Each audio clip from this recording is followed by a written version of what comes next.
Yeah. Welcome back to another episode of Stacking Dennys. I'm Jordan McAbee of RotoBaller, my co-host Nick Giffen of the Action Network. We got one. We talked about it last week. I wanted 3 different winners these last 3 races. We got one. Michael McDowell in Victory Lane at Indy Road Course. His first win of the year, his second career win. Dominating effort, really, by McDowell. A very clean race, a very quick race. We had 1 caution. That's it. Remember, we don't have the stage cautions this year on road courses. 1 caution. It was very early. I think the last, 77 laps went green. And, McDowell won. He led the most laps. He led 54 out of 82 laps. But I would say Daniel Suarez probably had a better car, but his pit crew screwed him on that final pit stop of the race. Chase Elliott comes home with a second-place finish. Suarez ended up 3rd. Tyler Reddick 4th. Alex Bowman 5th. Briscoe, Truex, Larson, Bell, and SVG rounding out the top 10. Of course, you got the Jordan Jinx. Chris Buescher finishing 11th with my top 10 bet on him. But I did bet Michael McDowell top 5, so that kind of made up for it. Yeah, as well as a couple of head-to-heads. I actually hit some head-to-heads this week. But 72.6% of Jeff Gluck poll respondents said that this was a good race. Nick, what did you think of this race? Because I thought this was a classic road course race, and I enjoyed it. It was, the best cars started up front and finished up front. The top 10 qualifiers, I think 9 of them finished in the top 12, and the only one that didn't was Kyle Busch with mechanical issues. So the fastest cars were fast all weekend. McDowell had the fastest car in practice. He had the best 10-lap average. He was fast on the long run. There weren't a ton of surprises this week, and I think that might be why some people maybe didn't enjoy it. But overall, I thought it was a good race. I didn't think it was a great race, but it was better than average. Yeah, it was a good race. Again, not a great race, not the best race. I don't think Indy itself lends itself to a great product overall, but for what it is, I thought it was a very good race. So I'm with you there. Good race. It was racing. It wasn't wrecking. It was racing, and that's what I want to see. I want to watch racing. Sure, wrecks are a natural part of racing, but I don't want to see wreckfest craziness just because people are just going absolute bananas. I want to see wrecks that come from hard racing, not from restart mayhem. And I thought Joey Logano was going to give it to us at the start of the race there a couple times, but. Yeah, very, very, very good race. I was very pleased with how I approached the race. I said, if there's going to be mayhem, I'm just going to take a few longer shot bets. None of them hit. Totally fine with that. Although I felt very good about my Austin Dillon top 10 bet, 12-1. He was really good. He came through the field, drove up ahead of Ryan Blaney. Blaney was running 12th at one point, fell back to 13th. But he got ahead of Ryan Blaney, and then he fell off after that last pit stop. They must have made some bad adjustments or something. But Austin Dillon could have been contending for a top 10 finish had, A, they not gone the wrong way on the final adjustment, pit stop, and B, had there been a caution for him to take advantage of, because I don't think he would have driven into the top 10. But where Blaney was 12th, and he was only 2 seconds behind 10th place. So I felt very good about that Austin Dillon 12-1 long shot. None of the long shots hit, but a lot of my matchup bets, my shorter odds bets, Alex Bowman top 10 plus 250. And then, of course, I got very lucky absolutely mashing the cautions under and the total number of lap leaders under, because Stations Casinos apparently was thinking there's still going to be 2 stage cautions and total mayhem. But we knew better. We knew the restart zone change. Obviously, no more stage cautions, I think, helps as well in terms of reducing the number of cautions. So very solid week, and I'm hoping Stations forgets again for Wakins Glen that there aren't 2 extra cautions. Yeah. You mentioned the restart zone change, and that did make a difference because it allowed the cars to get a little bit more spread out there on restarts, and we did see some people just absolutely reckless. You talked about Joey Logano. He looked just crazy out there this race. He loses his mind at Indy Road Course. I don't get it. And here's the one thing I will say. So obviously we had the different restart zone, but IndyCar used this normal restart zone. They went 4-5 wide into turn 1. Devlin DeFrancesco took them 4 wide into turn 1, grabbing the lead from 5th place on the start, and nobody wrecked. Like, for whatever reason, those IndyCar drivers, man, they're so talented, so good. They can take what NASCAR did last year in terms of the restart zone and not wreck, whereas NASCAR would just pile them all up every single time. So really, really good there. But NASCAR made the right decision moving that restart zone back. Joey Logano just in over his head at Indy Road Course, apparently. He just doesn't know how to brake going into turn one. Yeah, it's weird. Another guy I mentioned up there in the top 5, Alex Bowman. That's his first top 10 finish since there we go. That's his first top 10 finish since his back injury. Finally getting back to a good run. Again, though, they're gonna need to win to get into the playoffs, as is Chase Elliott, who finished second. I know you weren't super high on Chase Elliott. Were you surprised, or going into last weekend, were you a little surprised that he was as good as he was? Because that looked like the old school Chase Elliott that we were used to on road courses there. Yeah, like I said, if Chase Elliott won, I was hoping people would give me shit for it, right? And he didn't win, so nobody's giving me shit, but you still should, because you got value if you got him at 8.5, whatever it was, to 1, because he was closing on Michael McDowell for the race win there at the end. So I was surprised just because Hendrick has been down. He's been down at road courses lately, but he popped up and, obviously we'll talk about Wakins Glen in a little while, but he's popping really hard in my model for Watkins Glen.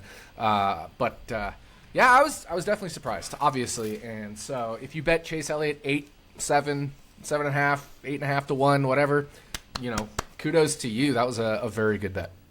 Yeah, because historically, Indy Road Course hasn't really been his best track. And now we go to Watkins Glen, where he's been great at. He opened up as a favorite at every single book. He's as low, highest I can see is plus 350 right now. I know I mentioned last week, I'm betting Chase Elliott no matter what he opens up at. I have not bet him yet. I expect him to stay at that plus 350 even after practice and qualifying. Even if it goes and he's the fastest car in practice and qualifying, I think we're still going to get him at that plus 350 number. So I'll just wait until this weekend and see, how Chase Elliott actually looks. But I fully expect Chase Elliott to be a contender this weekend. My biggest question, and I know we're not getting to Watkins Glen yet, but, we talk about Daniel Suarez and this Trackhouse team. After the Chicago Street Course race, they said that SVG had that race-winning Sonoma car from last year. You have to think that Suarez had that race-winning Sonoma car from last year at Indy Road Course this weekend. Went out, won the pole, had top 3 speed. I think he had the best green flag speed. My question is, though, my main question is, are they going to be able to get that car ready for Watkins Glen? Do you think that they just bring that exact same car, or did they just blow their load trying to make these playoffs and, he's not going to have the car? Because there's stark differences between that car and the rest of the Trackhouse fleet. SVG did not have a top 5 car at Indy Road Course. He had a top 10 car. Chastain had a decent car, but they were nowhere near where Suarez was. Yeah, it's interesting. I honestly don't know the inner workings of how they decide what chassis goes where. Obviously they have to take it on the truck back from Indy to Charlotte, and then they would have to turn it around, get it up to Watkins Glen. So it seems like maybe a little too much. So I don't know. I honestly have no idea. But me neither. It's one of those things. Obviously, it'd be great if they could for Daniel Suarez, but there's no way for us to know ahead of time. But real quick, going back to Chase Elliott, he opened 4.5 to 1 at Superbook, at a couple other books, and he actually opened 5 to 1 at the Canby books, Bet Rivers, for example. And got bet down very, very quickly. My model showed exactly 5 to 1 value on Chase Elliott, so just one of those things where, like you said, you bet him almost any number, but it's just tough to bet him at 5 to 1, or even shorter than that. Mm-hmm. Yeah, and he's very good here, but. Yeah, that's actually, going on. Did you have anything else from Indy Road Course before we go into these playoff standings? So, well, I guess the only other thing would be, you mentioned Chris Buescher finishing 11th. Yeah, it was a weird race because, I think there was certain things that happened with lap traffic. Obviously Chase Elliott either getting held up or Michael McDowell getting held up. But I think it also happened where Truex at one point got held up, and it stacked up behind Truex, where it was Truex and whoever was right after Truex, and then Bell, Van Gisbergen, and whatever. So it was just really interesting to see how each driver navigated lap traffic, and we had a very similar situation in IndyCar. So it's just one of those things where it's like, I get it. Like, it makes sense to fight in lap traffic to stay on the lead lap, or to fight for the lucky dog in NASCAR, not necessarily in IndyCar. But man, how much is it hurting drivers? Like, what is your opinion on it? Because, you know, it's one, especially late in the race. Like, are you really making up a whole lap at Indy Road Course and then driving through the field? Unless, I guess maybe in a chaos race it makes more sense. But I was just kind of frustrated with lap traffic towards the end of the race overall. And Ricky Stenhouse Jr. is just a goddamn bowling ball, especially against the foreign drivers. I don't know. I think there was some annoyance from the back of the field. As far as lappers go, I'm pretty aggressive. Get the fuck out of the way. I don't care who you are. I don't care if you're fighting for the lucky dog. Get the fuck out of the way. I don't care if it's at Bristol or it's at Indy Road Course. Like, right. I hate them. David Starr, I hate you. Like, I always got to find a way to bring back David Starr. But I think they should get out of the way. I really do. Because if you are slow enough that you are getting lapped, that another car is going miles around a track more than you during the same time period, get out of the way. Like, the only time I kind of like, or I kind of understand lap traffic is when it's a teammate and like their teammate is running second, so you're kind of a dick and you throw a block. But that's or if it's like revenge type deal. Yeah, or revenge. Those kind of things, yeah. Yeah. Stuff that Kyle Larson's done this year, absolutely. Yep. Yeah, for sure. That's the only time I'm okay with it. Like, if you definitely just got straight up punted, and then the leader's coming around, I have no problem if you're trying to kind of hassle them back. But if it's a teammate again. But even in IndyCar, like we saw it in IndyCar, like Ryan Hunter-Reay got lapped by Scott Dixon. In an IndyCar, there's no free pass. So then Graham Rahal's coming up, and Ryan Hunter-Reay just doesn't get the fuck out of the way. So, like, just get the fuck out of the way. You're not going to pass Scott Dixon to get back on the lead lap. So just let Graham go by and let Scott and let Graham contend for the race, win fair and square. Instead, he holds up Graham Rahal, and it's just it's annoying. But I'm right there with you. I think lap traffic stuff was a little bit frustrating for both IndyCar and the Cup Series this past weekend. But I do have to say, all three series put on good shows at the Indy Road Course. Xfinity also put on a good show. So very, very solid race weekend. Profitable IndyCar betting weekend, profitable Cup Series betting weekend. And I did not bet Xfinity or Trucks, so I won every series I bet this weekend. I'm very happy about that. Nice. But yeah, shifting attention now to the points standings, because this is where things get really interesting, especially if Chase Elliott pulls out the win or if Ty Gibbs pulls out the win, Daniel Suarez. So currently there are two races left, and we have 3 spots open on points. Kevin Harvick's good by 145 over the cut line. Brad Keselowski's good by 143. And then we got Bubba Wallace, who lost 32 points to the cut line this past week, with McDowell locking himself in and Suarez having a good race. Mm-hmm. Suarez is 28 points behind. Ty Gibbs 49. Elliott, Bowman 80. Allmendinger 87. So basically, it's Suarez and Bubba Wallace, in my opinion, fighting this on points. Everyone else has to win and get in. But here's the thing. A.J. Allmendinger is really good at Watkins Glen. Chase Elliott is really good at Watkins Glen. Alex Bowman just finished top 5 at Indy Road Course. It's going to get really... Daniel Suarez just had a great car at Indy Road Course. It's going to get so interesting these next 2 weeks, because we know Bubba Wallace... Ty Gibbs is really good here. Yeah. I mean, he just won Indy Road Course Xfinity race. But Bubba Wallace has to be... I don't want to say scared, but definitely worried, because Bubba Wallace is not a very good road course racer. You know who is? Daniel Suarez, Ty Gibbs, Chase Elliott. These guys, if they win, Bubba's out. Not to mention Suarez could still beat him on points. What would be even crazier, though, is currently Kevin Harvick is 6th in points. Keselowski's 8th in points. We get a new winner this weekend, and then we get a new winner at Daytona. One of those guys is out unless it's one of those winning the race. It's the Blaney Truex situation again from last year. It is. It's the same situation. If we get a new winner at Glen, of course, a new winner outside the top 16, or really a new winner outside of Harvick and Keselowski. So, yeah, it's straight up brand new year, but exact same situation if that were to happen. And they are 2 points apart. And you heard on, if you were watching the broadcast and you had Rick Allen and NBC on, which Rick Allen is just, God, man, if NBC could just replace Rick Allen with somebody good, they would have almost a pristine broadcast because their graphics, their layout, the way they coordinate the race and all that stuff just around what they do, who they talk about, and then of course just having Dale Jr., Jeff Burton, Steve Letarte, etc. It's such a good broadcast overall. The quality of the product is very good, other than Rick Allen. But that aside, NBC was pointing out that Brad Keselowski and their team, they were saying all we want to do is outpoint Kevin Harvick this week, because if they can finish ahead of Kevin Harvick in the points, they are locked in.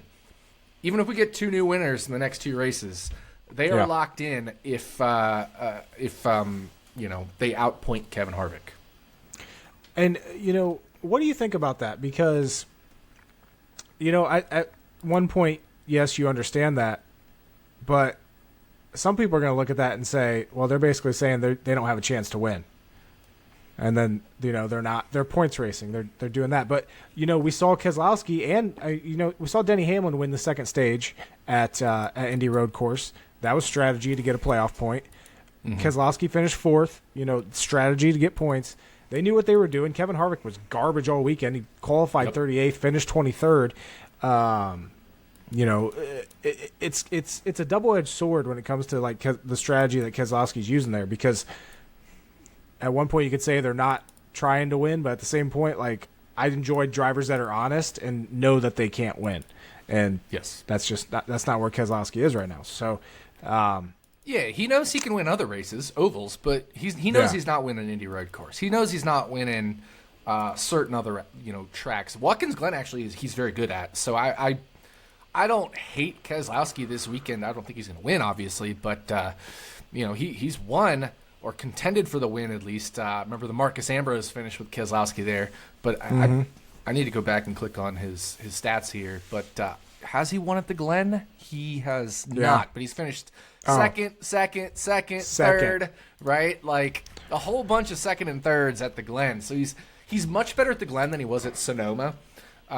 So last year he finished 10th at Sonoma in this RFK car, and they've gotten better since then. So I wouldn't be surprised to see him pull off a good Watkins Glen finish. But you're right, for Indy Road Course, the realistic expectations were to get as many points as possible. And I still think that's the realistic expectation. It's a much better strategy for Keselowski to grab as many points as possible right now at Watkins Glen than it is to try to go for the win, because he's very unlikely to win. So I think you're right. If this was pre-current playoff format Brad Keselowski while he was with Penske, he's in the race winning contention for sure, but not right now. Mm-hmm. Looking at the rest of the standings, Truex, again, he's going to have this regular season points championship locked up. He's got a 60-point lead on Denny Hamlin. He's a better road course racer than Denny Hamlin, and even though Truex sucks at Daytona, I would say he's got that locked up. There's not much else. This is all just going to come down to these last 2 races and what happens with who wins, because if we don't get a new winner here at Watkins Glen, I would say Harvick Keselowski's locked in for sure. And then it's going to come down to wherever Bubba Wallace is, Daniel Suarez is, and then if someone can win that hasn't won this year. I think Ty Gibbs is in contention if Bubba, has a bad Watkins Glen. I still think Ty Gibbs is in contention. He's 21 points behind Suarez, though. Yeah, so he's only 40, and I say only, right? But at least it's theoretically feasible in a 2-race sample. Now, if he was 20 points a race for over 8 races, he's not making up 20 points a race over 8 races. But he's only 49 points, I think it is, behind Bubba Wallace. And if Bubba Wallace just gets almost 0 points at Watkins Glen, has a really bad Watkins Glen, and then anything can happen at Daytona, it's feasible for Ty Gibbs to make it in, but that's a very long shot. More likely, you're looking at Ty Gibbs needing to win one of these races. But you're right. The most interesting aspect to this whole playoffs would be if a new driver wins lower than Harvick and Keselowski.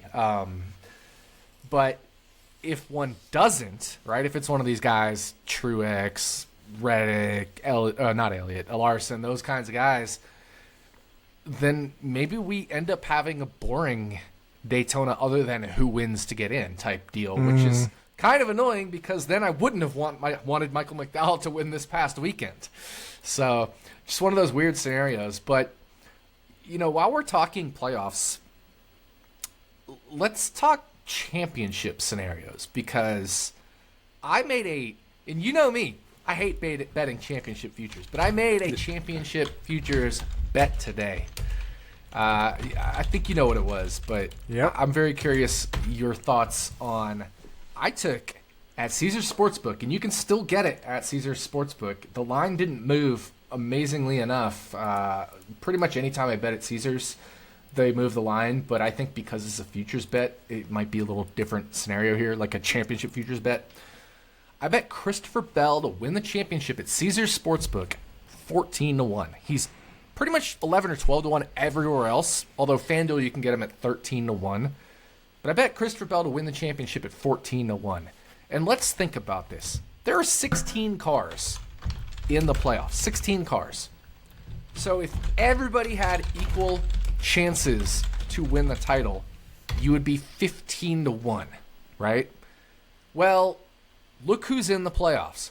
Ricky Stenhouse Jr., he's not winning the title. Michael McDowell, he's not winning the title. So already we're down to 14 cars that are going to be in the playoffs that realistically could have a shot at winning the title. If it's Bubba Wallace, do we really think he's winning the title? No. Nope. If Chase Elliott gets in, then yes, but at least there's a very good chance that maybe it's really a 13-car playoff, which means 12-1 would be fair value on each driver if it was like everybody was equal. Now, obviously, there's going to be some drivers that are better than others. But do we really think Christopher Bell is worse than the average driver of those 12? No, he's definitely better than some of these other guys as well. Like Tyler Reddick just doesn't have the consistency. Obviously Ryan Blaney, he's sitting there with about the same amount of playoff points as Christopher Bell, but much farther down in the standings. Look at Joey Logano. Similar situation, much further down in the standings. Like the Fords just aren't there this year. So Christopher Bell could potentially be like 12-1 if he was an average car. But he's better than an average car, and we're getting him at 14-1. So I absolutely had to bet Christopher Bell 14-1 to win the playoffs. And I mean, he made the Final Four last year. He's good. He's not necessarily going to make it through round one, but round one's the easiest round to make it through. And then look at round two. It's got Texas, where Toyota has been awesome at these 1.5 miles this year. It's got Talladega, where anyone can win. It's got the Roval, where he won last year, and he's super good at road courses. Then we go to the next round. It's Vegas and Homestead, similar things around these intermediate tracks for JGR, and Martinsville, where he won last year, and he's really good. And then the championship race is Phoenix, and we know he's really good at these shorter flat tracks. So 14-1 Christopher Bell is good value. I guarantee that is very good value. I'd still bet it at 12-1. Really? Yeah, I'd still bet it at 12-1. I think Christopher Bell is better than the average driver, and I think there's only at most 13 drivers in contention to win this title. I think if he makes it to the Final Four again, and he's the only Gibbs Toyota, I really like that bet. I like it no matter what, but I really like it if he's the only Gibbs Toyota that makes it to Phoenix. My only problem with Bell, and it's been this way for a while, he's just not a dominant car, and I feel like you need to be to have that dominating factor in you to win a championship in the Cup Series. Martin Truex Jr., I feel, is a definite champion. I think he's the favorite. He is, according to sportsbooks, he's the favorite. Kyle Larson, same thing. William Byron, same thing. Yeah, but that's why those guys are 4, 5, 7, 6. That's exactly We're what I was talking going to say. 14 for Christopher Bell. Did you get it at 14 or 16? I thought you said 16. 14. There's 16 Okay. cars in the playoffs, but I got them 14-1. Okay. And what I'm saying is I think there's only at most 13 yeah. or 14 cars that can win the title. And if he was average of those, then he should be around 12 or 13-1. So, that's kind of my argument there. Now, obviously, some of those guys will be taking a larger win probability chunk than others, but then there's others that'll be way worse than average. Right now I would say your Reddick's, Logano's, Blaney's, simply because the Penske seem down this year. I don't think Keselowski's necessarily making a run at the title. Ross Chastain, he's super struggling. I actually saw a tweet from somebody I follow on Twitter. Avery Haig or Hage. I don't know how to say his last name because I've never heard it pronounced. But I saw a tweet where he tweeted out, I have to scroll through his feed, biggest differences in average running position from the first 12 races to the most recent 12 races, because we've had 24 races so far. So the biggest drop in average running position is Ross Chastain of all drivers. Biggest drop in average running position. Ross Chastain is running 5.1 places worse in the second half of these 24 races than the first half of these 24 races. Remember when we were in the middle of the summer and he got that win and people were crowning him the champion and he was the points leader at the time? He was the Intimidator 2.0.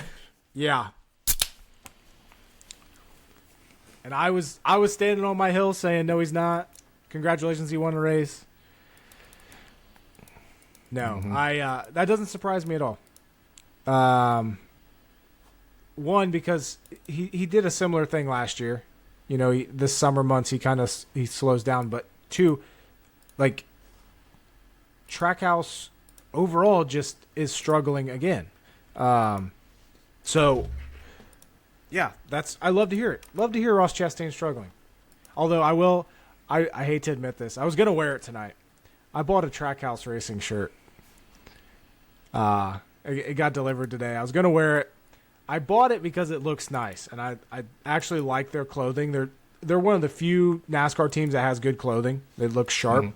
Like everything else is completely obnoxious, but I like Trackhouse's stuff. I'll give them that. They know what they're doing. Just as an overall brand, they know what they're doing. They are the future of this series, and I think 2311 is kind of embracing it as well. I think these younger teams, I should say these younger team owners, are going to change the way that NASCAR teams are branded going forward. I wouldn't be surprised to see Roush, Fenway, Keselowski Racing have some changes. And you could already see on Twitter their Twitter is really funny. Like they're good.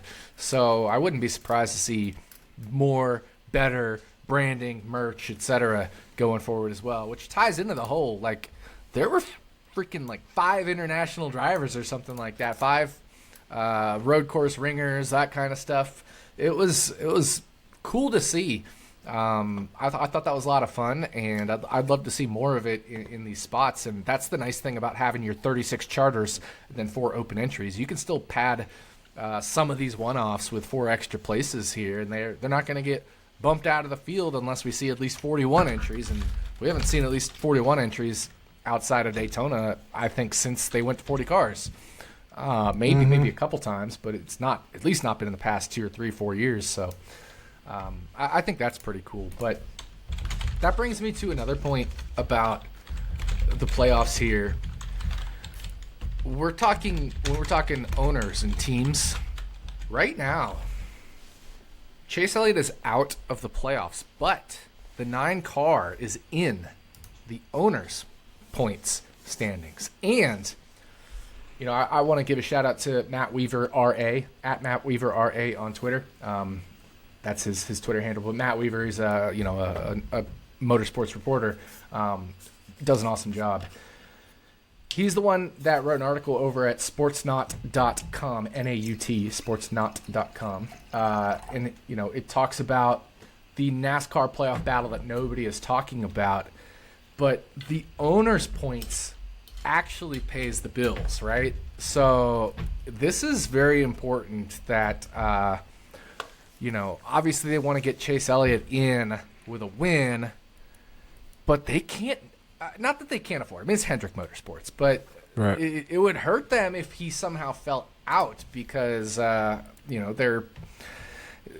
Chase Elliott had missed several races. They got a big points penalty mid-year, that kind of thing. So, remember, it was the 24, the 48, and the 9, but the reason Chase Elliott didn't get driver points penalties because he wasn't driving at the time. He was on injury.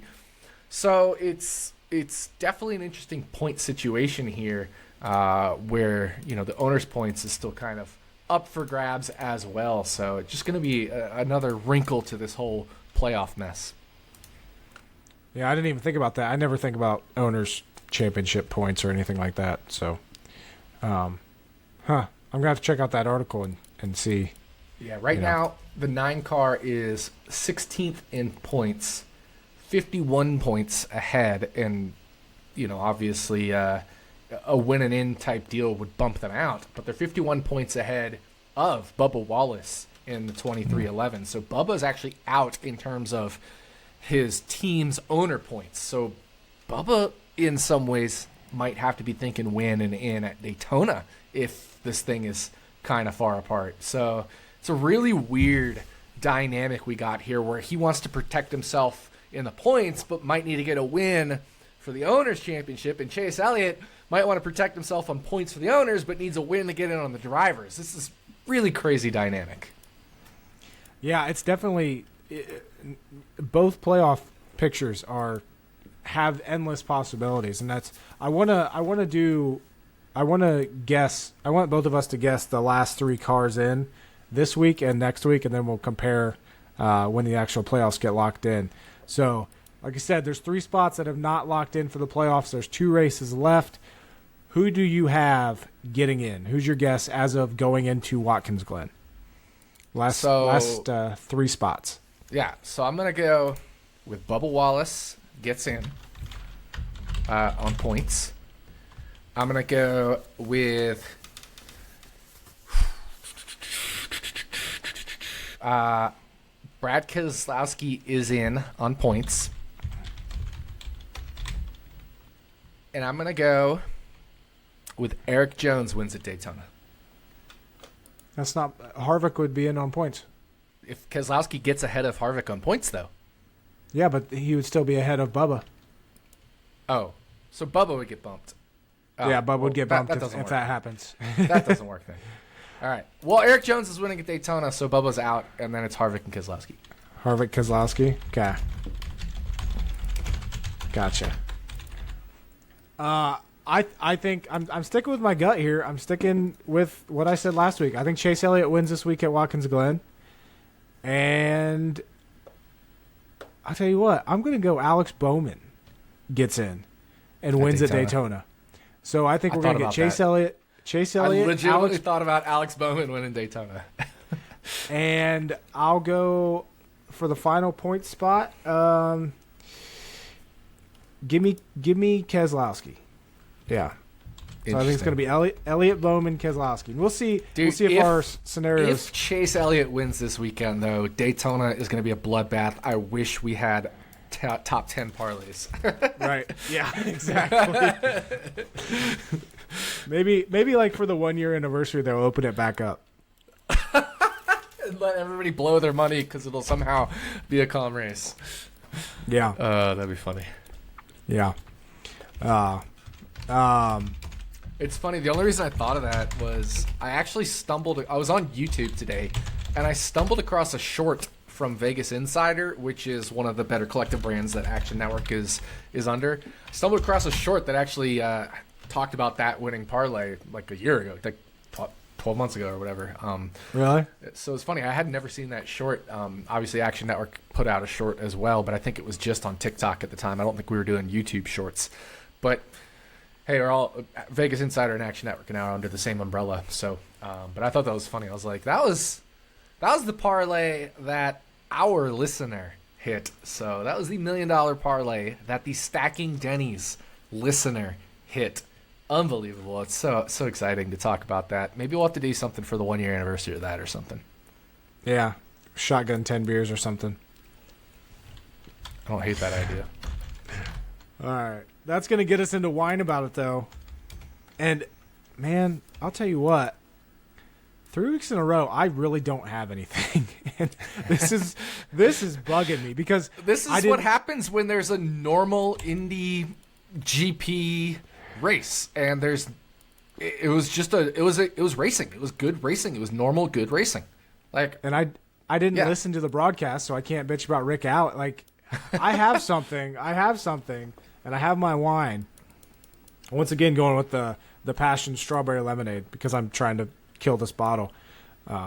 Clearly, I don't drink enough wine, so I need to start drinking more wine during the week. I'm just glad we have another shipment on the way. So yeah, got that email this morning. Restocked here soon. Yeah. But shout outs to Luvabella Winery for wines for restocking Jordan and myself on that. But yes. So what do we got here? I'm gonna whine about people that are complaining about this playoff format still.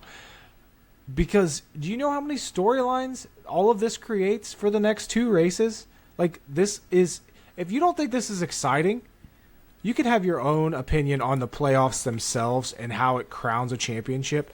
But right now, the excitement and the different strategies and the different levels of aggressiveness that drivers are taking because of the playoff scenarios right now is awesome, and it's great for the sport. Mm-hmm. And if anything, the broadcast, the news people in this sport don't talk about it enough, because you could literally go down for each driver and figure out a way that they make the playoffs for the most part, and how it affects everybody else. Like, we're legitimately talking about a guy that's 6th in points right now, not making the playoffs in 2 weeks. And, you know, I understand hating. And we talked about this with Blaney last year. He was 4th in points at the time or something like that. Exactly. So I don't understand people that don't like the excitement. Like I said, I think this, not only the excitement of it, but it forces these drivers and it forces these teams to do something different and to actually develop strategy in these races. Like, if they don't have a great car, they can't just go out and just not wreck like they could in the old days. No, they have to go and then actually do something. So that's my minor whine about it this week. If anything else I was going to whine about is I didn't bet McDowell at Indy Road Course because my algorithm had him finishing 2nd, and I didn't bet him at 14 or 18 to 1 or whatever. But no, this has been a weird couple of weeks for whine about it, and I guess I'm going with the easy route here and looking at this playoff standings and seeing everything that can happen. You know, maybe that's some people's problem is they can't see all the potential possibilities that's going on here. But man, if you're not excited about this, then you just watch this sport to complain, in my opinion, because we see people bitch about it every week. You know, any race, people bitch about every single race. They bitch about every single playoffs thing and everything else. But right now, this is gold entertainment, and this is high stakes stuff for these teams, and it's awesome to see it unfold.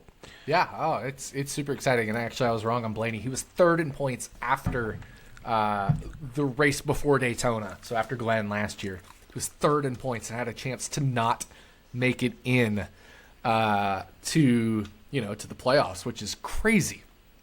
And then he almost didn't because he got involved in one of those earlier wrecks, and the one prior to the really big one, he got involved in that wreck, and or maybe it was the other way around. I forget which, but they both, Truex and Blaney, were involved in wrecks, but there was legitimately a possibility that Blaney didn't even make it in for a while during that Daytona race, and he was coming into the race 3rd in points. So yeah, it's exciting, and it forces them to race. It forces everybody to race. You can't just ride around unless there was some weird-ass scenario, and we haven't seen it yet, but some weird ass scenario where you're sitting there like 40 points on the good to the cut line, and if a new winner, gets in, it doesn't really affect that, or something weird and crazy like that. But we just haven't seen that situation. So in that case, you could basically just ride around the back of the pack and do what the shit boxes do to finish top 10 in these kinds of mayhem races.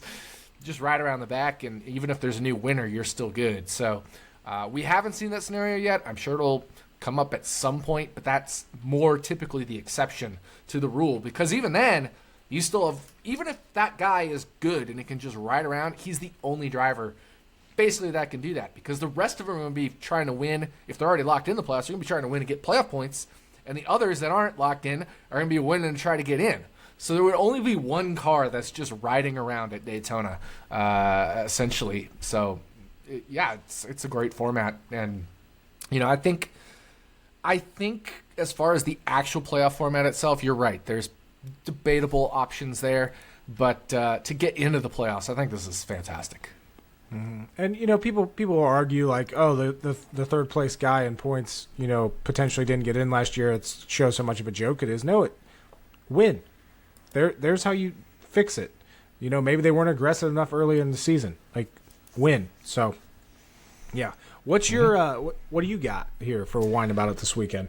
Yeah, so my whine about it is just the overall betting landscape this week in general, and people who, not the bettors themselves, but like, you don't have to bet just because odds are posted. You don't. Yeah. But that's not my whine about it. It's the fact that the odds are posted and I haven't bet anything. There's nothing to bet as far as the actual Wakins Glen race itself.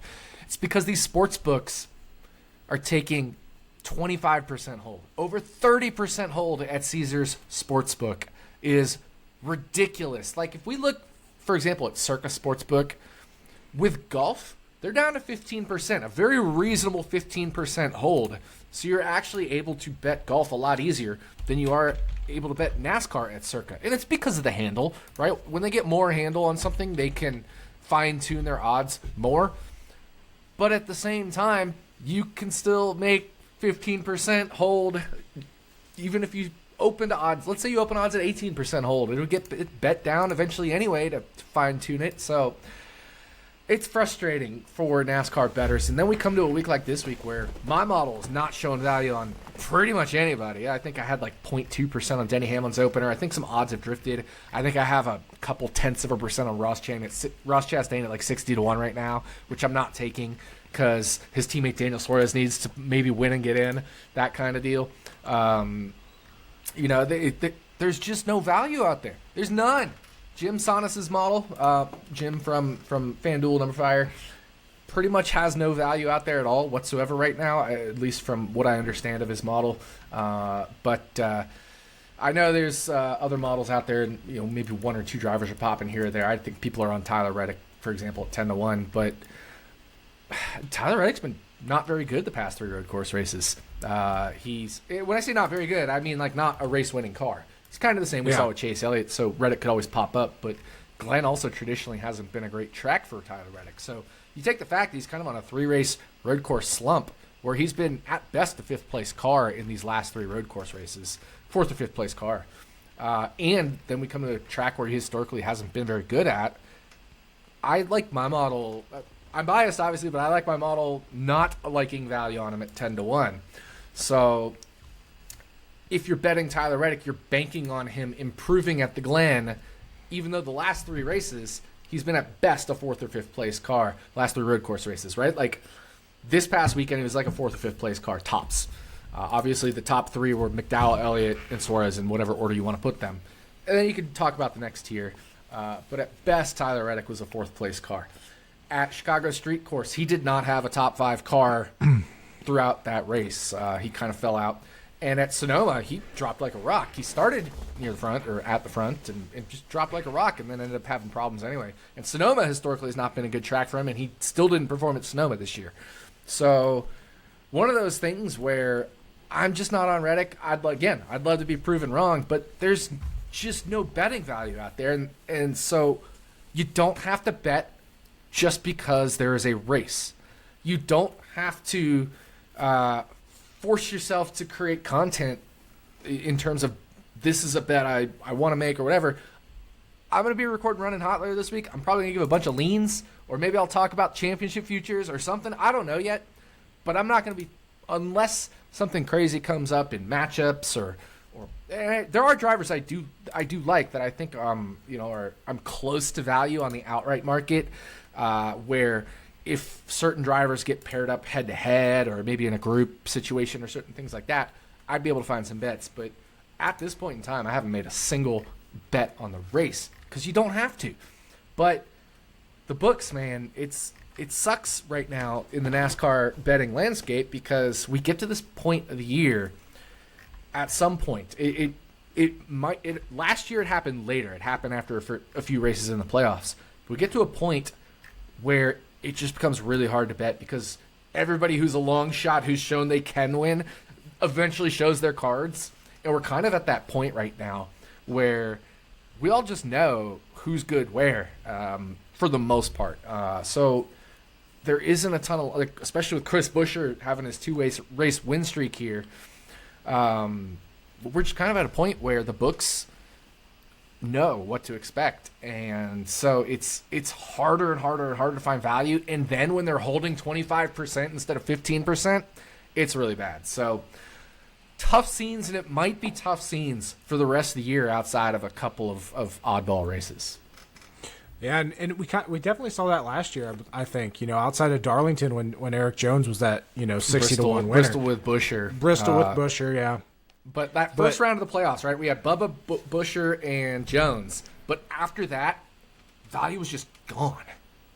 So it was one of those things. Okay, well now we start looking towards who could make the Final Four, who could win the Final Four. Can we correlated parlay those those kinds of things? But we might have hit that a little earlier this year just because this has been a calmer year than last year, even though it's still been some craziness. Overall, it's been a calmer year than last year, and I expect that to kind of continue to be the case. So, most of the long shot value is gone, and the books know what to expect, and it's just really tight right now at the margins. Yeah, and when it comes to we've talked about this a lot, and you brought it up again. You don't have to bet just because there's a race. Like, we've said it a lot. But another thing is, don't be afraid to shift your bets. Like I said opening this episode, I won a couple head-to-head bets this past weekend. If you know me, I don't bet head-to-heads. It's still possible to look around and find value other places. You don't have to just bet outrights. But, yeah, like you said, books have definitely adjusted. It doesn't help that we have two road courses back-to-back because we just saw we just saw all the drivers play their hands. I mean, last week Todd Gilliland opened up plus 900 for a top 10 finish, or I think someone got him at 10 to 1. Super fast in practice. He ended up wrecking in the race. He never really had a top 10 card as far as the race went because of how mid-pack he started. But this week he's plus 350 for a top 10. There's there's nothing. If anything, these books are just adjusting these long shot guys that actually have a chance down without adjusting the other guys that don't have a chance up. One guy, looking at top 10 odds, you mentioned Austin Dillon. He's 9 to 1. That could possibly be but it goes back to my point of look around and don't be afraid to switch up your betting strategy and try some different things. Like I said, I don't bet head-to-heads, and those were my two biggest bets of the week this last weekend were a couple head-to-heads. So, my two biggest bets, like I said, were the caution and the lap leader ones. You got to find value where you can get it, and I know, most places don't have caution or lap leaders, especially the legal books. So it's tough scenes out there, and I guess that's where I'm lucky living in Nevada that I was able to find a book that has that. But yeah, it's tough scenes out there. But shift your bets, like you said, head-to-heads. I bet head-to-heads religiously for a while there when we got towards the end of the Gen 6 era because it was one of those things where my model was so sharp on those things. It knew exactly what to expect and still does, but I I don't know. I had an edge over the books because they were still over adjusting things race to race, and my model's like, no, this is where the things are. But now we may have to start doing that again, like shift your bets, whether it's head to heads or top manufacturer or something else, anything else, stage winner, right? Again, the whole, we saw some strategy, we saw some stage strategy. We saw Brad Keselowski, Denny Hamlin staying out, and if you took Brad Keselowski or Denny Hamlin to win a stage, those were good bets, regardless of whether Keselowski didn't win a stage, but Hamlin did, I believe it was. Those were good bets. So, it's one of those things where you got to shift, like you said, shift your strategy, shift what you're betting on.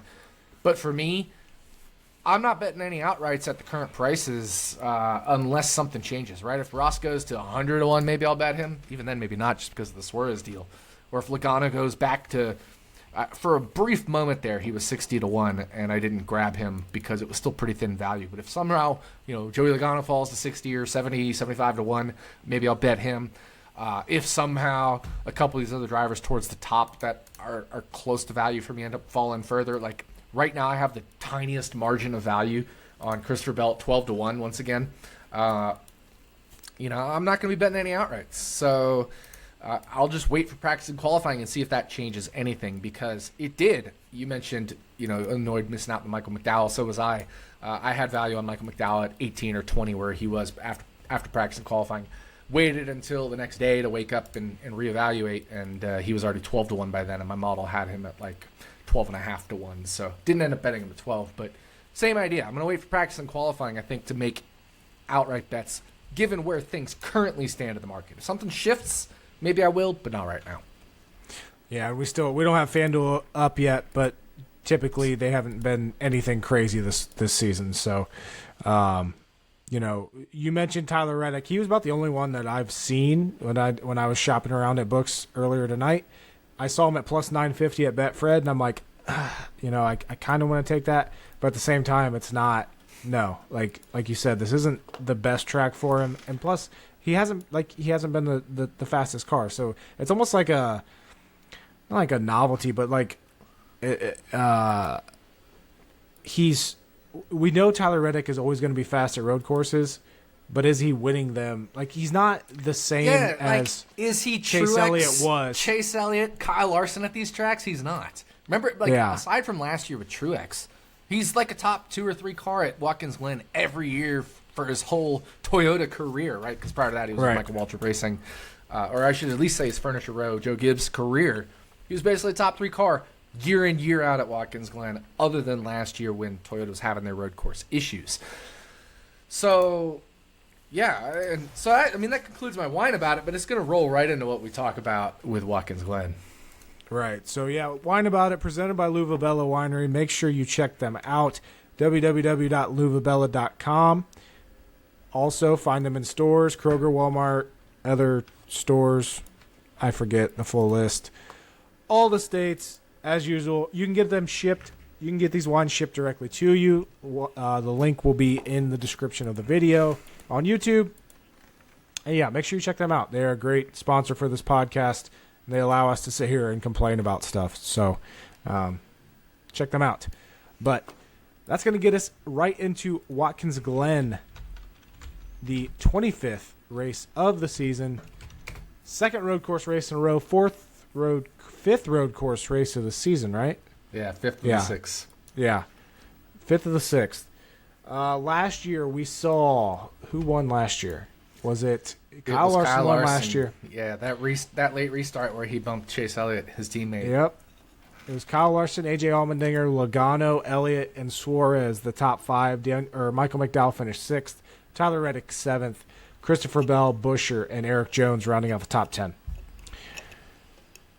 This is one of the OG road courses. You remember, back before NASCAR started adding the Rovals and everything else and going on this huge road course spree, I guess. It was always Sonoma and Watkins Glen.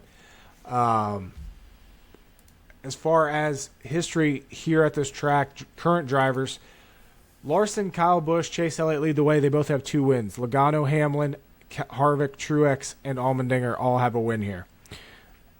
Best average finish, Chase Elliott over 6 races, 5.7. Christopher Bell, 7.5 over 2 races. And Reddick, 8.5 over 2 with Allmendinger at 9.2, 4th best. Chase Elliott's the favorite heading into the weekend. Larson, Truex, Reddick, those are like right up there, not as much of a favorite as Chase Elliott, but they're there with the rest of the books. Here's a question for you, though, Nick. Is there any... You said there's no value out there. Is this a week, though, where a thin value long shot could win? Or are we only looking at these, the Chase Elliott's, the Larsons that truly have a chance to win this race? Yeah, no, that's a great question. I actually literally talked about that in the Action Network Discord. I think it was yesterday evening. But somebody asked about, could Todd Gilliland win this race? Is he valued at 100 to 1 or 125 to 1? And I was like, no, because as much as you may love him, when was the last time a long shot won at Watkins Glen? You can't count Robbie Gordon. He wasn't a long shot. He's a road course ace. Can't count Juan Montoya. Same thing. You can't count Marcus Ambrose. Same thing. You can't count A.J. Allmendinger. Same thing. Right? They were all in good equipment, and they were like road course specialists. Todd Gilliland, as good as he is as road courses, is not road course specialist, Michael McDowell type, that kind of deal. Plus, everything's just gotten much stronger compared to the road course ringer, like the original road course ringer days. Even though SVG did win the Shane Van Gisbergen did win the the Charlotte, the Chicago Street Course race. I have a second whine about it. Rick Allen. He kept calling him Shane Van Gisbergen. It's like, okay. Sorry, he kept calling him what? He kept calling him Shane Van Gisbergen instead of Van Gisbergen. Like, it was like he forgot there was a space between Van and Gisbergen. So he was like Shane Van Gisbergen.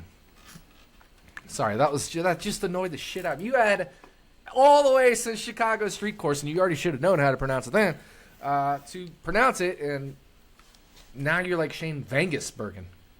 The hell, man. And the funny thing is, Jeff Burton, he basically just said, fuck it, I'm not learning this name, and just said SVG the whole time. Yeah. Which I get if you're going to do that, whatever. But it's such a bad look on NASCAR when the people literally, it's their fucking job to announce these races, and they can't even pronounce it wasn't even a difficult name.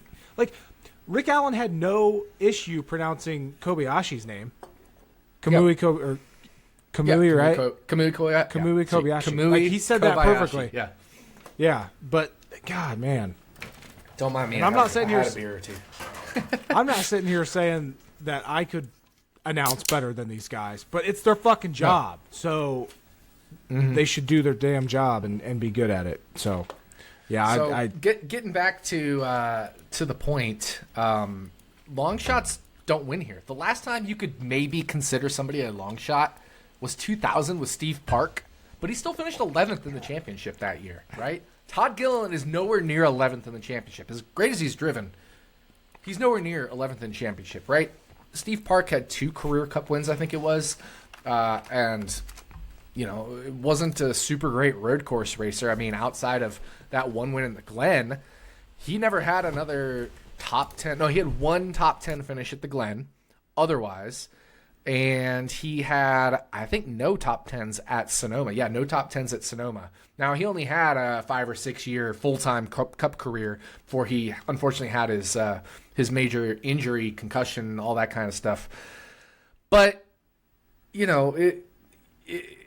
don't get long shot winners here. We just don't. So you got to be looking among the favorites. Now, I'm not saying Ross Chastain 60 to 1 can't win, but Ross Chastain is sitting there 7th in the points, right? We're talking a Steve Park type deal. We're talking about, and Ross Chastain is better than Steve Park, but those are the kinds of drivers that can win. Is 50, 60, 70s that are in good equipment, that have proven they can race at road courses in the past. Logano has won at Watkins Glen before, no problem. If you want to bet him 50 or 60 to 1, even though My model's not showing value until we get to 60-1. But like, it's not like he can't win. But there's just guys that can't win, right? There's just guys that cannot win unless absolute chaos mayhem happens or whatever, rain. But there's no rain in the forecast. And Watkins Glen is not a chaos race. Since overtime started, which I think it was like 2004 or 3, there have only been 2 overtime Watkins Glen races. So it's not a chaos race. It just isn't. Yeah, there have been big-ass wrecks at Watkins Glen.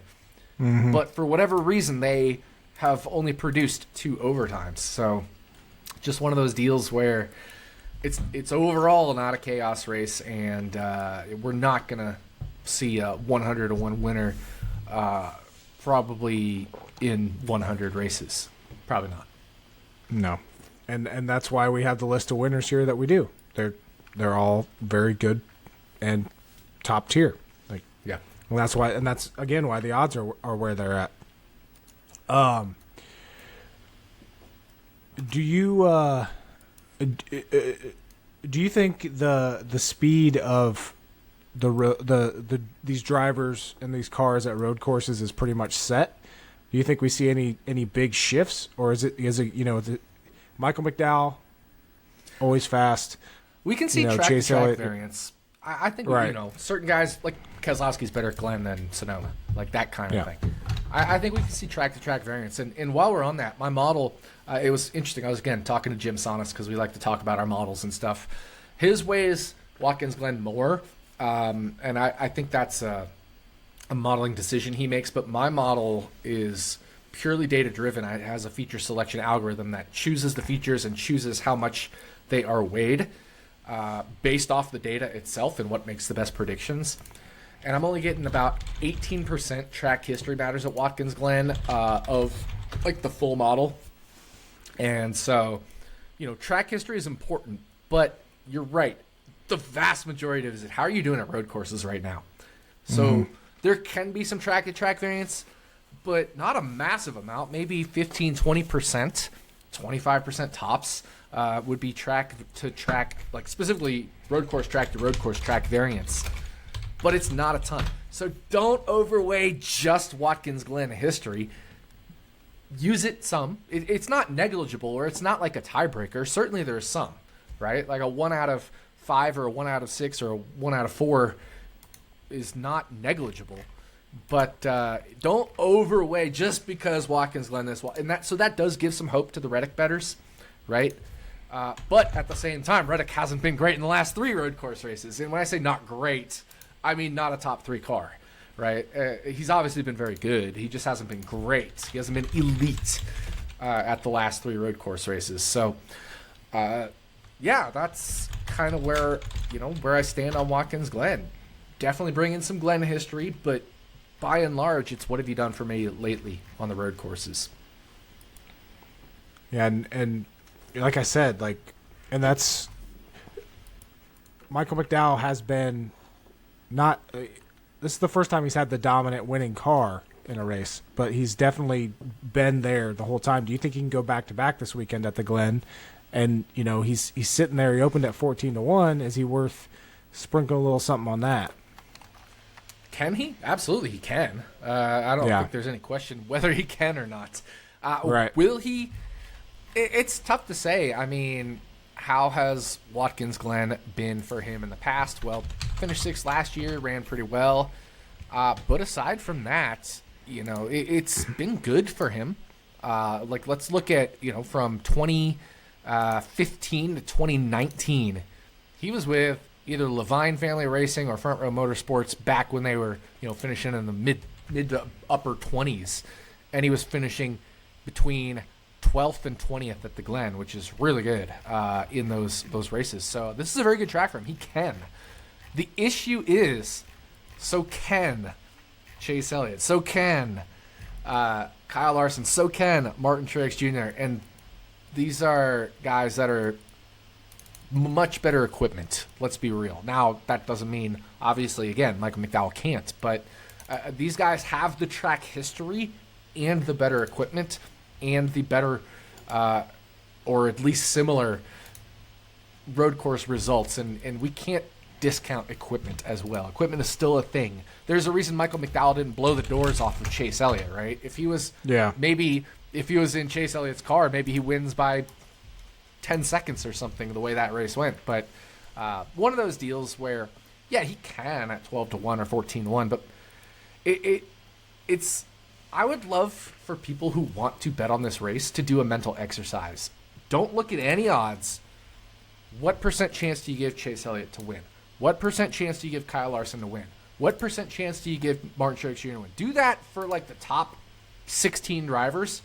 Guarantee you'll end up over 100%, and you're going to have to realize, I got to chop some of these guys down. And that's exactly what the books do.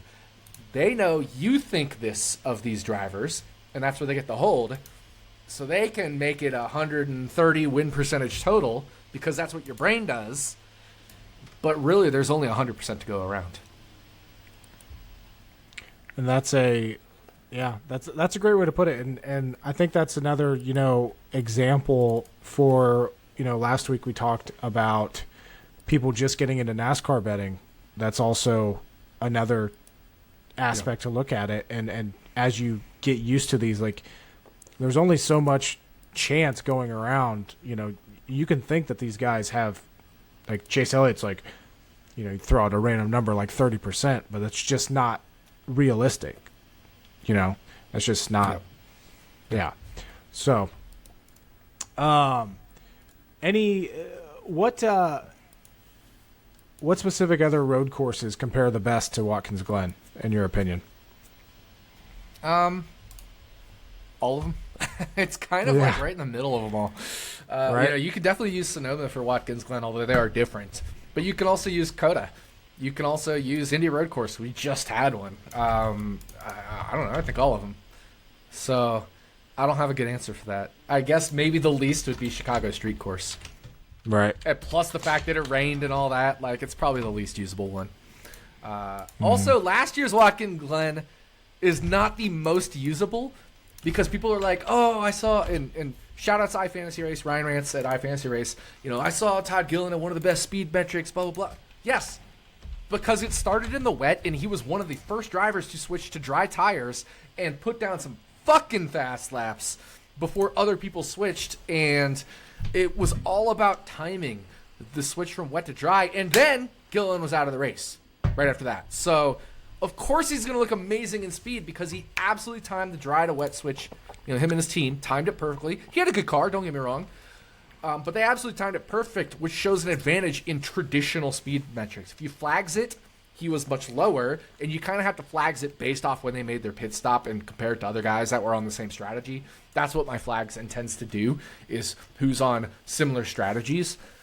He was still good, but he was not like one of them, oh my God, standout. He was good, but he wasn't amazing. And then he crashed, or not, yeah, he ended up, I forget what happened, but he ended up out of the race after 28 laps, so... don't overreact to that race last year either, because especially in certain metrics, because there's a lot of weirdness that happened with that rain start. I forgot about the rain, but yeah, now that's refreshing my memory a bit. Just bet on Joey Logano to win stage 2. No. Yeah, exactly.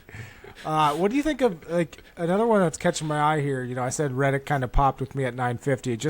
It's one of those things where I'm surprised when I see a number like that. But Martin Truex Jr. plus 750. We saw what he did at Sonoma. Watkins Glen has been a very, very good track for him. Finished 23rd last year. He was garbage, but so was Toyota at road courses last year. Before that, finishes 3rd, 2nd, and 1st than the 4 races prior to that. Like I said, we saw what he did at Sonoma.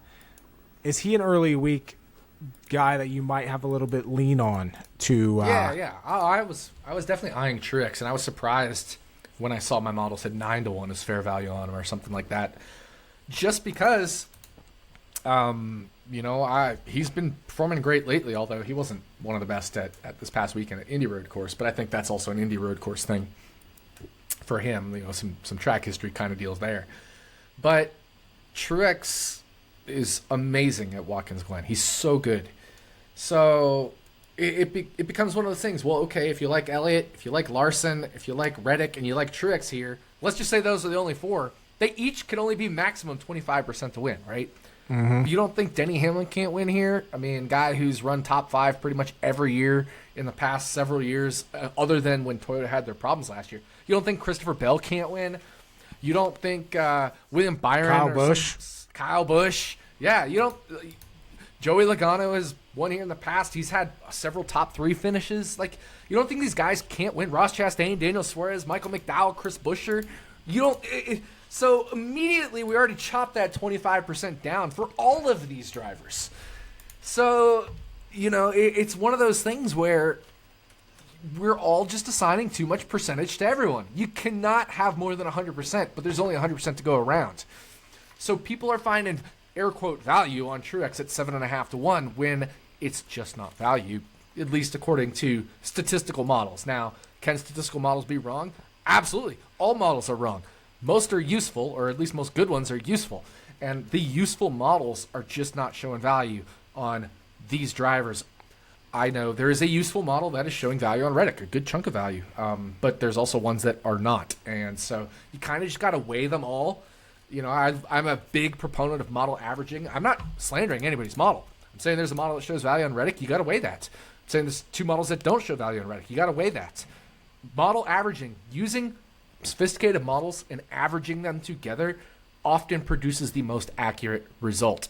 So weigh my model, weigh Jim's model, weigh Chris Pinnell's model, weigh all the actual sophisticated models that use actual statistical modeling, because that is a good thing to do. Now, there's ones that are very basic that I don't necessarily think you should weigh, but the ones that are actually sophisticated, I think you should absolutely use all of those and weigh them, because it's a kind of a wisdom of the crowds thing with modeling. It smooths out the rough edges in each model, and you get a very nice average. And when we're looking at the average of the models that I've seen or known about, there's just not value out there anywhere. It doesn't matter what driver you look at. Maybe there's a 0.5% of value. Maybe there's a 0.25% value. But there's also error bars, and those error bars go over negative numbers, right? So it's just an unbettable outright market right now. So it sounds like very similar to what we were talking about last week heading into Indy Road Courses. Neither of us are betting. I haven't seen a single thing that I have wanted to actually bet on. Like I said, there's a couple things that I'm like, I could see myself betting it, but I haven't made any bets. But this could be exactly like last week, though, where we get some, when the William Byron news hit at Indy Road Course, books did not adjust to that at all, and that race going green was the best thing for that scenario, because you had guys like Michael McDowell and Chris Buescher against Byron in these head-to-heads at -105, -110, -120. And it was just so likely that they were going to beat him that it ended up being good bets. So yeah, maybe that'll happen again this weekend, but maybe not, and we'll see. Yeah, even something like the top, because you mentioned Indy Road Course where we didn't make a ton of bets early, but I did take a couple of long shot flyers. I took Kobayashi 40 to 1 top Toyota. I took Bubba Wallace 100 to 1 top Toyota. But look at this week, top Toyota at Caesars, 2 to 1 Martin Truex Jr., 2.2 to 1 Tyler Reddick, 3.6 to 1 Christopher Bell, 5.5 to 1 Ty Gibbs, 6 to 1 Denny Hamlin, 20 to 1 Bubba Wallace. It's not really bettable. Maybe Denny Hamlin at 6 to 1 for top Toyota, because I have him above Ty Gibbs. I believe it. No, I think I have him right in line with Ty Gibbs. But my model much more heavily favors Truex, Reddick, and Bell, so it's like right in line. It's just one of those things where we just came off a road course. You're right, and that's like a very large percentage of the model this week is overall recent road course form, let's say, and then there's some track history and there's some equipment stuff, and there's not value out there. I'm looking at I have not seen a single bet on Watkins Glen itself that I want to make yet.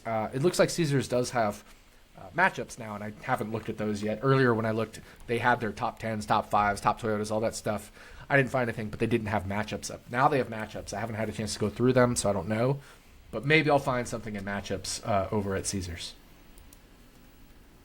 Yeah, I know Greg Mathern, he tweeted about matchups at Bet365, but I wasn't seeing, maybe I was misinterpreting the tweet. I didn't see anything egregious. I didn't even see the tweet. I think maybe he was talking about the Briscoe versus Harvick, maybe? I'm honestly not sure. Because Briscoe's plus 110 over Harvick minus 140, but that's the only one that I'm seeing on there that kind of seems a little odd. Yeah. Is that it? Do you think? No, I'm saying, I think that must be what you're thinking. I'm actually pulling it up right now, what I have between Briscoe and Harvick, because I don't know. Off the top of my head, I have no idea. Maybe Harvick shouldn't be favored, but let me pull stuff. Because Harvick's been better at Sonoma than Briscoe, and we don't want to overweigh Watkins Glen history, so we'll just have to see.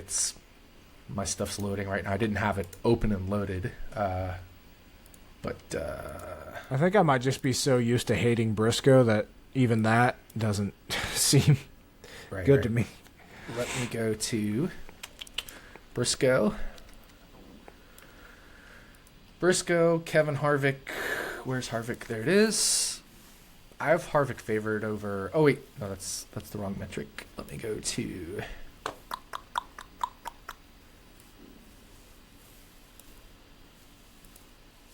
Yeah, I have Harvick favored over Briscoe in this matchup, so I don't even see value there. I have him decently favored over Briscoe. I have Harvick 8% more likely to finish top 10 than Briscoe. So I haven't run the matchup specifically because, you don't know what matchups you need to run until they are posted. But I have Harvick 8% more likely to finish in the top 10 than Chase Briscoe. Gotcha. Yeah, that was the only, kind of different or matchup tweets that I've seen. Like, I haven't seen a lot of content this week about Wakins Glen, and I think it just goes back to your point about these books and their theoretical hold and everything else. Again, it's just not a great week to bet as of now, as of Tuesday night. So, yep. Yeah. You got anything else for Watkins Glen? No, man. I have literally no bets. I was hoping Greg would have found something. He's super sharp. Super sharp. Obviously he was very correct on that Chase Elliott bet, but I don't have it here on a Harvick. And just because Harvick was bad last week doesn't mean he's going to be bad this week, right? It's one of those things where just don't have value there.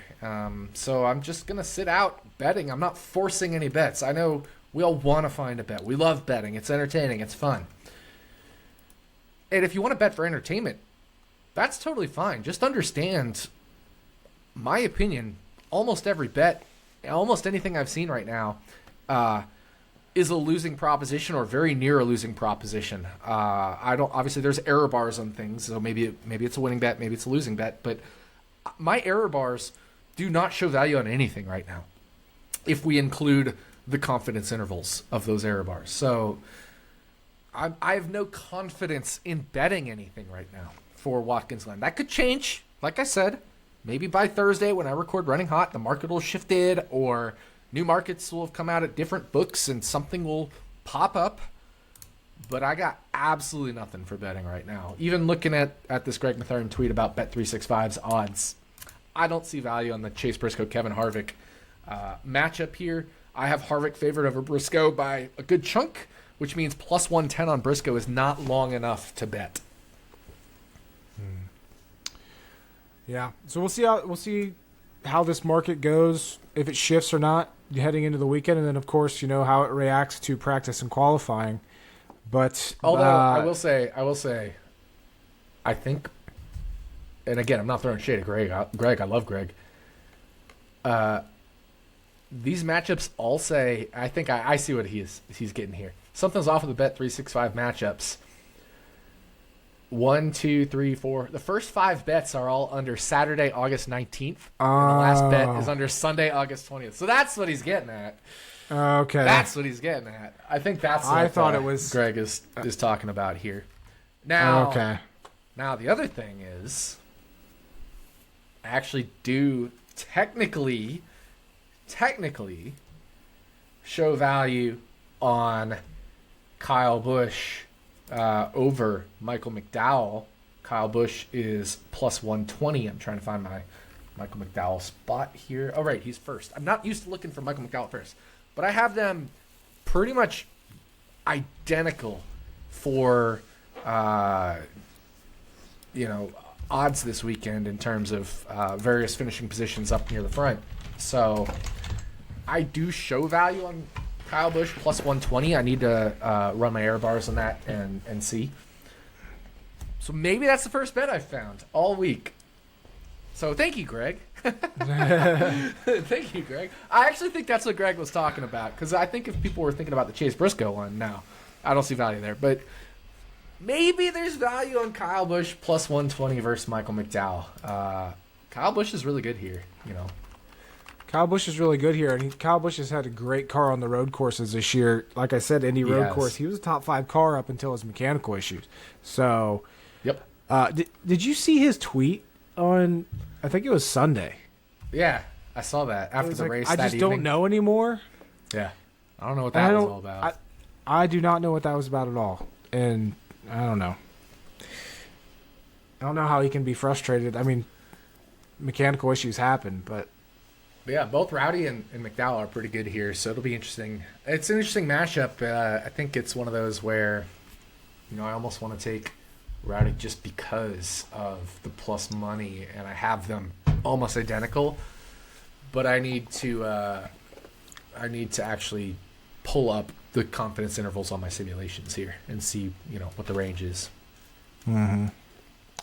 Because I haven't run that specific matchup. Yeah. But we're going to get the picks to win here for Watkins Glen. I'm going first because I've been saying it since last week. Chase Elliott wins at Wakins Glen. He's my pick. Who did you pick last week? I picked Reddick last week, so I'm going for the heavy favorites lately. But you had Bell, I had Reddick. I picked Bell, yeah. Oh, I knew I picked Yep. Bell because I was thinking about Bell again. And just maybe just pick Bell every race for the rest of the year. I will tell you. Remember last year, your most picked driver was Kyle Busch. This year, your most picked driver is Christopher Bell. Although I have picked Kyle Busch a bunch this year too. Yeah, I've picked Kyle Busch 1, 2, 3 times. Yes. Yeah. Bell and Kyle Busch seem to be my drivers this year. It's the bees, man. You picked Bell 1, 2, 3, 4, 5 times. The killer bees. I don't think it's going to be Daniel Suarez. I don't think it's going to be Michael McDowell. I don't think it's going to be Kyle Larson because of the Chase Elliott situation. That's another aspect you have to think about too. Yeah, exactly. So there's the model side, and then there's like the reality side, which makes me like Elliott more, and Larson less. I don't think it's going to be Tyler Reddick. You picked Chase Elliott. So for me, you could pick Chase Elliott too. Well, I could, yeah. We've never picked the same We've driver. always, yeah. I don't want to pick Chase Elliott. Like, I don't want to. So I'm not going to, just because I don't want to, even though he is the most likely to win. So for me, it's between like Martin Truex Jr., Christopher Bell, Kyle Busch, or if I want to go kind of off the wall here, somebody like Denny Hamlin. But So I'm going to say with? no to Denny Hamlin. I'm going to say no to Christopher Bell. So it's either going to be Kyle Busch or Martin Truex Jr. For me, I'm going to go Martin Truex Jr. Martin Truex Jr. I like that. He was going to be my second pick if I wasn't going Elliott. I really like Martin Truex Jr. this weekend. I don't like him 7.5 to 1, but I do like him. Because we don't like. And I'm any only taking bets. him because I'm not going to take Chase Elliott because you did.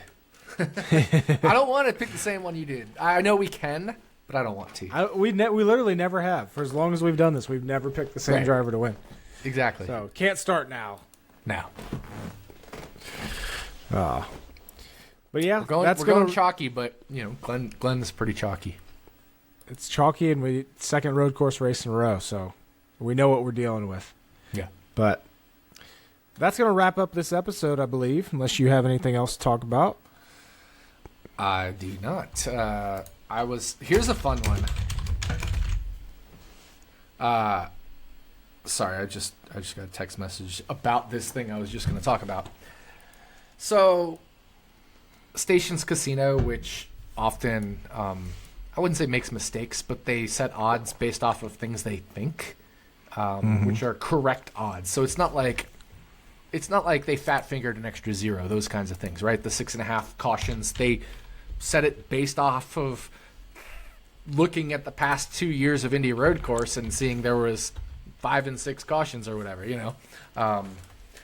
So that kind of thing. Well, so Stations Casinos, they'll typically list 15, 20 drivers for a race, and then they'll have field.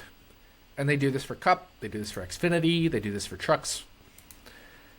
And in the past, even recently, just a couple races ago, you know, they'll have something like A.J. Allmendinger will be in the 10 car for Xfinity in the College car.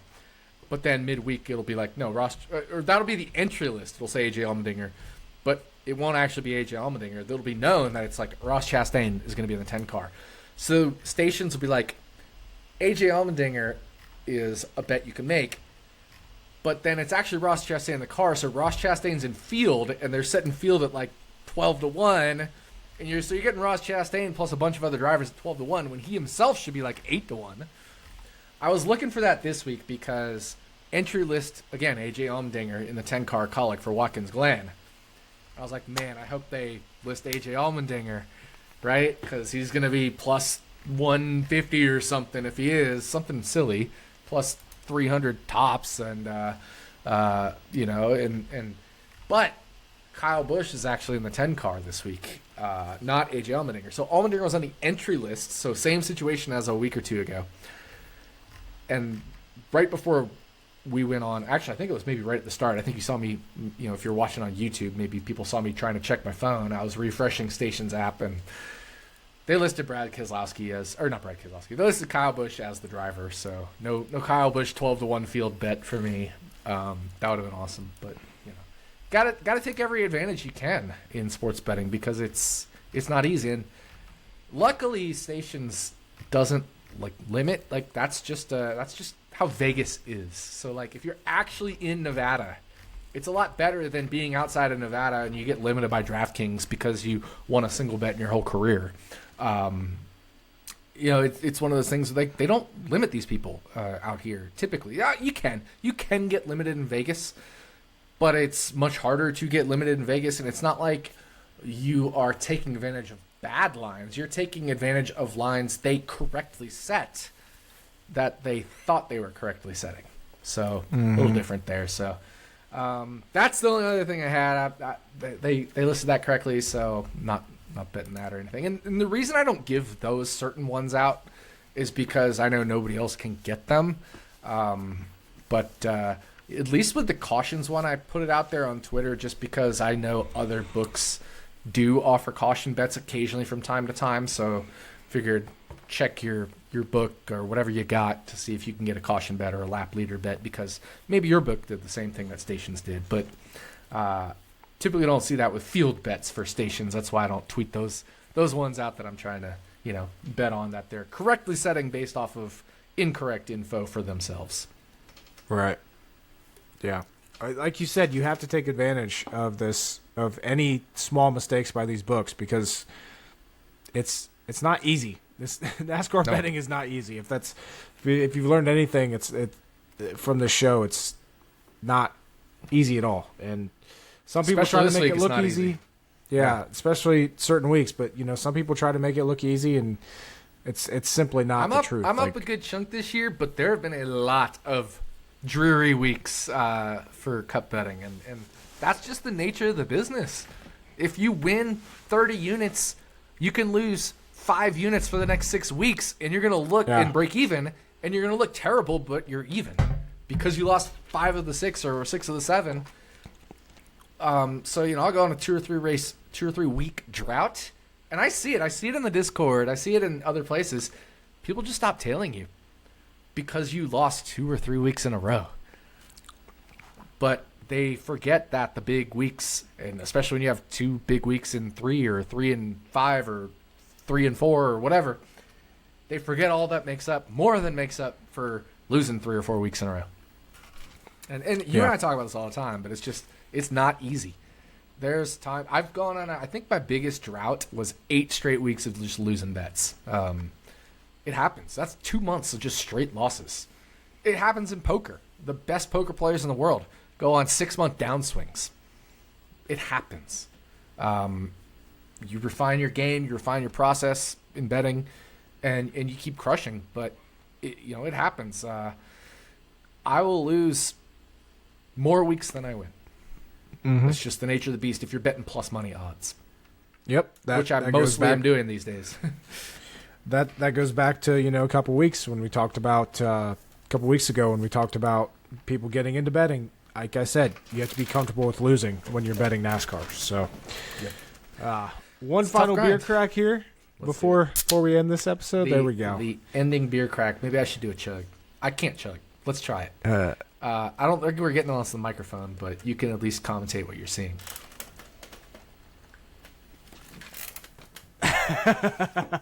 Oh, God. All right. It went in my nose. I can feel it in my nose. I'm tearing up. And that's it's spilled awesome. all over my shirt. But it was worth it. Now I look like I'm like super bloodshot, but it's literally because it like went up into my nose and it made me tear up. Man, that's awesome. I think that was the first. Was that the first Stacking Dennys chug? I think so. I can't remember the last time that it was there, or any time that it was done. So, wow. I felt like doing it just because you happened to mention one last beer crack, and I was like, screw it, let's have some fun. Right. But, now that I look like I'm crying like a baby, that'll wrap up the show. Yeah, absolutely. Enjoy this weekend's race, the Go Are you making Bowling a clip at of the that Glen. right now? I hear you typing away. I'm like, he's probably thinking he's got to clip this or something. Did I? I don't know. We'll see. We'll see if it goes up. I just marked the clip. Right. I accidentally clipped one earlier. I was trying to mute my mic, and I hit the clip button instead of the mute button. Oh, yeah. All right, everybody, enjoy the race at Wakins Glen, and then we will be back next week to talk about Daytona, which is always a great episode to talk about. It's going to be the best episode of the year, I think. I believe so as well, especially after Chase Elliott wins this weekend at the Glen, and we get some real playoff drama. So, good luck to everybody with their bets, fantasy-wise. Hopefully you learned something this episode, and we will talk to you next week for Daytona.